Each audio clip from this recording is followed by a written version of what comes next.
আসসালামু আলাইকুম। সংবাদে আপনাদের সবাইকে স্বাগত জানাচ্ছি। আমি ফিরোজ তোহা। শুরুতেই আরবে কেবলস সংবাদ শিরোনাম জানিয়ে দেব এই মুহূর্তে হাতে পাওয়া সর্বশেষ গুরুত্বপূর্ণ আপডেট বাংলা সংবাদ। শুরুতেই থাকছে মাশরাফির বিরুদ্ধে মামলা। বাংলাদেশ জাতীয় ক্রিকেট দলের সাবেক অধিনায়ক মাশরাফি বিন মুর্তজার বিরুদ্ধে মামলা হয়েছে। সিলেট স্ট্রাইকার্সের মালিকানা সারোয়ার চৌধুরীর কাছ থেকে জোর করে লিখে নেওয়ার অভিযোগে এ মামলা দায়ের করা হয়। জানা গেছে বিপিএলের ফ্রাঞ্চাইজিটির সাবেক মালিক সারোয়ার চৌধুরী বাদী হয়ে মামলাটি দায়ের করেছেন। রাজধানীর পল্লবী থানায় মামলাটি দায়ের করা হয়েছে। সেখানে প্রধান আসামি করা হয়েছে মাশরাফিকে। পল্লবী থানার অফিসার ইনচার্জ নজরুল ইসলাম বিষয়টি নিশ্চিত করেছেন। এবারে জানাবো ছাত্র জনতার বিপ্লবের আকাঙ্ক্ষার মধ্য দিয়ে সকল ষড়যন্ত্র ভেসে যাবে। বিএনপির স্থায়ী কমিটির সদস্য সালাউদ্দিন আহমেদ বলেছেন, অভ্যন্তরীণ ও বহিঃশত্রুর বিরুদ্ধে বিভিন্ন ধরনের ষড়যন্ত্র চলমান আছে। ফ্যাসিবাদের প্রেতাত্মারা এখনও রাষ্ট্রীয় সব জায়গায় বসে আছে। তারা ষড়যন্ত্র করবার চেষ্টা করে যাচ্ছে। কিন্তু ছাত্র জনতার বিপ্লবের পর এদেশের মানুষের যে অভিপ্রায় আকাঙ্ক্ষা সৃষ্টি হয়েছে, এর মধ্যে সব ষড়যন্ত্র ভেসে যাবে।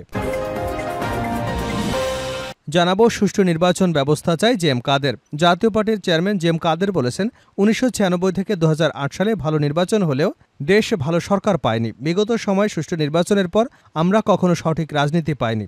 আমাদের সংবিধান এক ব্যক্তির হাতে সব ক্ষমতা দিয়েছে। এই সংবিধানের অধীনে সুষ্ঠু নির্বাচনে যাকেই ক্ষমতায় বসাবেন তিনিই ক্ষমতার জোরে দানব হতে বাধ্য।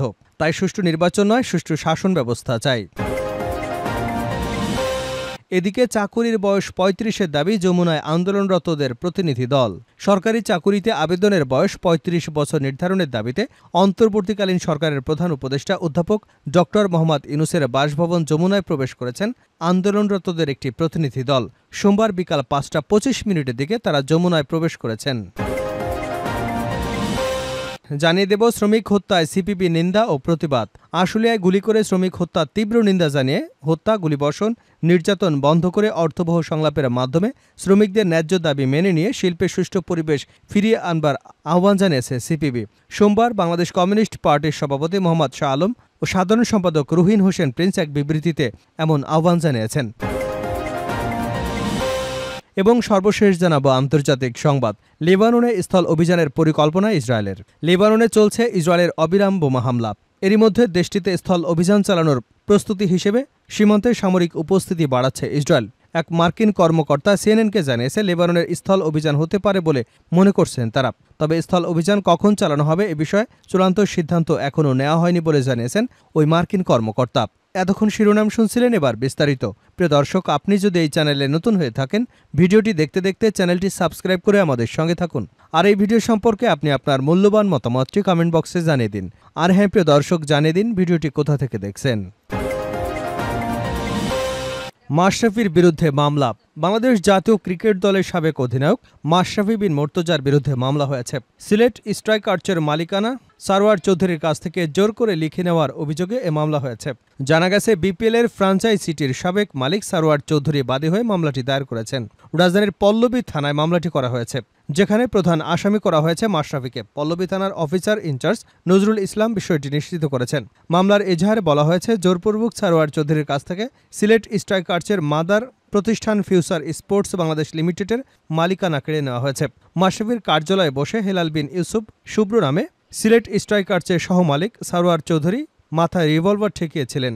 রেজিস্ট্রার অব জয়েন্ট স্টক কোম্পানির এক কর্মকর্তা সারোয়ারকে কোনো কিছু জিজ্ঞাসা না করেই স্বাক্ষর নিতে শুরু করেন।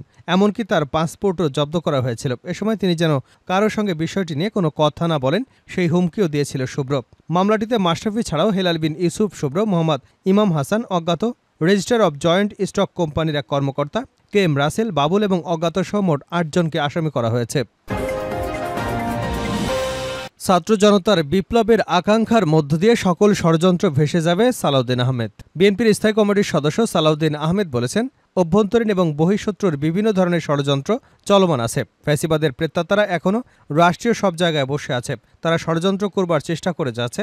কিন্তু ছাত্র জনতার বিপ্লবের পর দেশের মানুষের যে অভিপ্রায়, যে আকাঙ্ক্ষার সৃষ্টি হয়েছে, এর মধ্যে সব ষড়যন্ত্র ভেসে যাবে। আজ সোমবার উলামা দলের 54তম প্রতিষ্ঠা বার্ষিকী উপলক্ষে বিএনপির প্রতিষ্ঠাতা শহীদ প্রেসিডেন্ট জিয়াউর রহমানের বীর উত্তমের মাজারে শ্রদ্ধা এবং ফাতিহা পাঠ শেষে সাংবাদিকদের তিনি একথা বলেন। সালাউদ্দিন আহমেদ বলেন, বিএনপি ধর্মীয় মূল্যবোধে বিশ্বাসী দল, সকল ধর্মের স্বাধীনতায় বিশ্বাসী। আমরা সাম্প্রতিক সম্প্রীতি বজায় রেখে সকল বৈষম্য দূর করে একটি গণতান্ত্রিক বাংলাদেশ বিনির্মাণে প্রচেষ্টা চালিয়ে যাচ্ছি।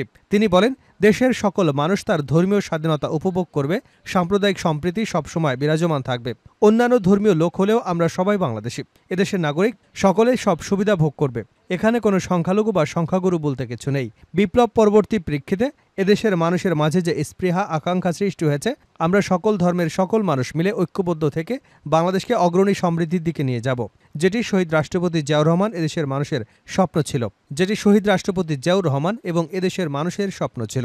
সাংবাদিকদের এক প্রশ্নের জবাবে তিনি বলেন, বিদেশে বসে যিনি স্বৈরাচারের দণ্ডমণ্ড অপারেট করছেন, বাংলাদেশের অস্থিতিশীল করতে চেষ্টা করছেন, কিন্তু বাংলাদেশের মানুষ কোনো ষড়যন্ত্রের ফাঁদে পা দেবে না। আমরা জানি অভ্যন্তরীণ এবং বহিঃশত্রুর বিভিন্ন ধরনের ষড়যন্ত্র চলমান আছে। ফ্যাসিবাদের প্রেতাত্মারা এখনও রাষ্ট্রীয় সব জায়গায় বসে আছে, তারা ষড়যন্ত্র করবার চেষ্টা করে যাচ্ছে।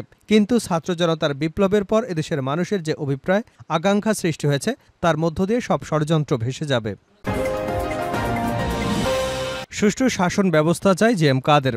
জাতীয় পার্টির চেয়ারম্যান জেএম কাদের বলেছেন, 1996 থেকে 2008 সালে ভালো নির্বাচন হলেও দেশে ভালো সরকার পায়নি। বিগত সময় সুষ্ঠু নির্বাচনের পর আমরা কখনো সঠিক রাজনীতি পাইনি। আমাদের সংবিধান এক ব্যক্তির হাতে সব ক্ষমতা দিয়েছে। এই সংবিধানের অধীনে সুষ্ঠু নির্বাচনে যাকেই ক্ষমতায় বসাবেন তিনি ক্ষমতার জোরে দানব হতে বাধ্য।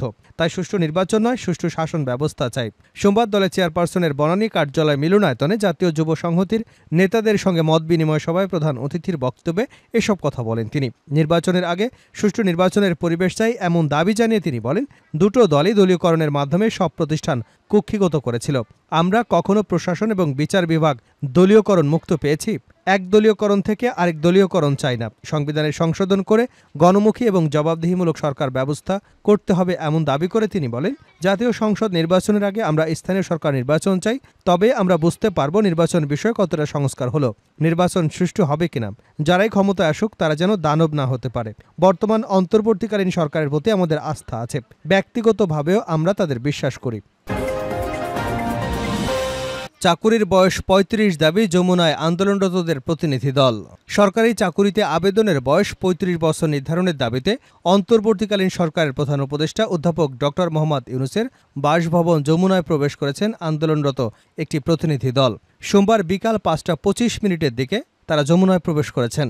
এর আগে বিকাল ৩:৩০টার দিকে প্রধান উপদেষ্টার বাসভবনের সামনে এক সংবাদ সম্মেলনে আন্দোলনকারীরা জানান, তারা প্রধান উপদেষ্টার সাক্ষাৎ চান। প্রধান উপদেষ্টা ছাড়া কারো সঙ্গে তারা আলোচনা করতে চান না। সাক্ষাৎ না পাওয়া পর্যন্ত আন্দোলন চালিয়ে যেতে চান তারা।